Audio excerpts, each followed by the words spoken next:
नमस्कार मित्रांनो, मराठी क्राईम स्टोरीमध्ये आपलं स्वागत आहे. ही घटना आहे नाशिक जिल्ह्यातील चांदवड तालुक्यातील चांदवण हे गाव. पूजा हे शेतात आपले आईवडील आणि आजोबासह राहत होते. सर्व कुटुंब एकत्र होते.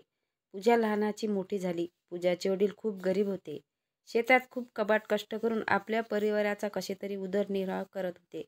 त्याही परिस्थितीत त्यांनी पूजाला शिकवलं होतं. पूजाचे शिक्षण पूर्ण झाले. त्यानंतर जेव्हा लग्नाची वेळ आली तेव्हा पूजाच्या वडिलांनी विचारलं, तुला शिक्षित नवरा हवाय की शेतकरी? त्यावर पूजाने काहीच उत्तर दिले नाही. तरी वडिलांनी पूजाकरता चांदवड तालुक्यातील वडगाव पंग येथील वैभव मोहनदास नावाच्या मुलाची निवड केली. वैभव जेव्हा पाहायला आला तेव्हा त्याच्या बोलण्यावरून तो खूप हुशार आणि समजूतदार वाटला. त्यामुळे पूजाने लग्नाला होकार दिला. आईने वडिलांना सांगितलं आणि वडिलांनी वैभवच्या वडिलांना मोहनदास यांना लग्नाला होकार कळवला. पूजाला खूप चांगलं घर मिळालं होतं आणि त्यातून माहेर देखील जवळच होतं.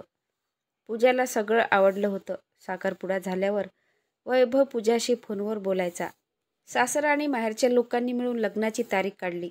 22 मे 2023 ठरवली. लग्नाच्या खरेदीसाठी पूजा आणि वैभव नाशिकला गेले. तिथे जाऊन पूजाने मनासारखं सगळं काही खरेदी केली. वैभव त्यांची वहिनी, भाऊ सगळ्यांचा स्वभाव खूप चांगला होता. वडिलांनी खूप चांगलं ठिकाण निवडलं यामुळे पूजाला अभिमान वाटू लागला. लग्नाची तारीख जवळ येत होती आणि त्यामुळे वडिलांची धावपळ वाढली होती. त्यांनी पूजासाठी म्हणजे मुलीसाठी जे काही करता येईल ते सगळं केलं. 22 मे 2023 रोजी लग्नाचा दिवस आला. लग्नानंतर सासरी जाण्यास पूजा निघाली तेव्हा आई वडील ढसाढसा रडले. हे पाहून पूजाला वाईट वाटले. एवढी वर्ष त्यांच्या सावलीत राहिल्यावर दुसऱ्या घरी जाणं कठीण होतं. पूजा ही सासरी पोचली त्यावेळी तिचं स्वागत थाटामाटात करण्यात आले. नवीन सून घरात आली म्हणून सगळे आनंदात होते. नवरा वैभव देखील हा पूजावर सुरुवातीपासूनच खूप प्रेम दाखवत होता. 2-3 दिवसांनी ये-जा आणि मान सन्मान सत्यनारायण पूजा झाली आणि पूजाच्या नव्या आयुष्याला सुरुवात झाली.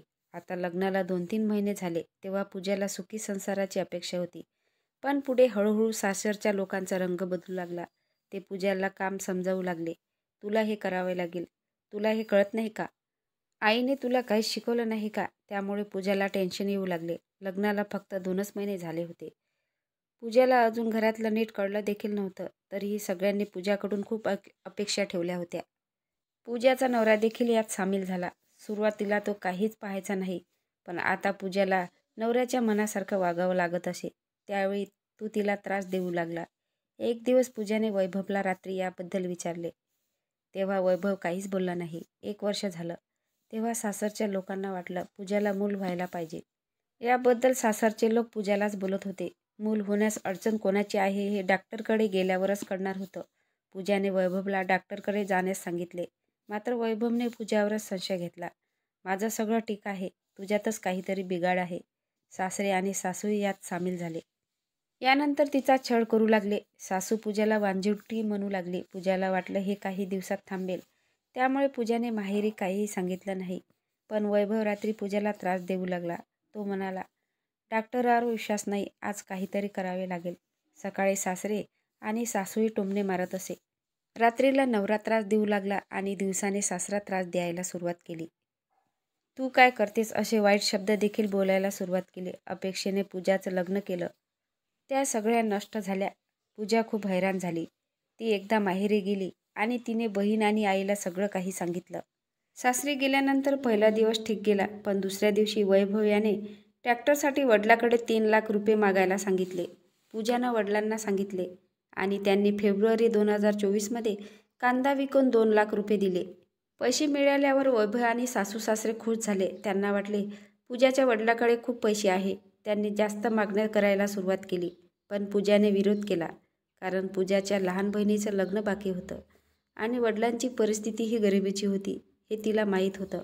काही काळानंतर सासरच्या लोकांना वाटलं पूजा विरोध करते ते वैभव आणि सासऱ्यांनी चारित्र्यावर संशय घ्यायला सुरुवात केली. रात्री वैभव आणि दिवसा सासरे पूजाला त्रास देऊ लागले. पूजाने विरोध केला तेव्हा दोघांनीही तिला मारहाण करायला सुरुवात केली.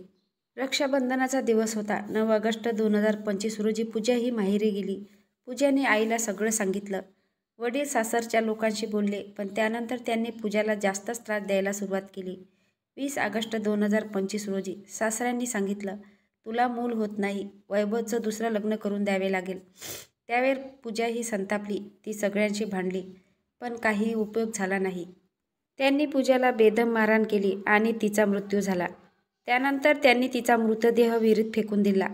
पोलिसांना पूजाचा मृतदेह विहिरीत सापडला. मनमाडच्या रुग्णालयात पीएमसाठी पाठवण्यात आला. त्यावेळी पूजाच्या भावाने पूजाच्या मृतदेहावर मारहाणीच्या अनेक जखमा पाहिल्या. त्यानंतर त्याला संशय आला. त्याने पोलिसांना सगळं काही सांगितलं. तात्काळ पोलिसांनी सासू-सासरे आणि नवऱ्याला अटक केली. तुम्हाला या घटनेबद्दल काय वाटते नक्की कमेंट बॉक्समध्ये सांगा. नवीन असाल तर चॅनलला सबस्क्राईब करा, लाईक करा.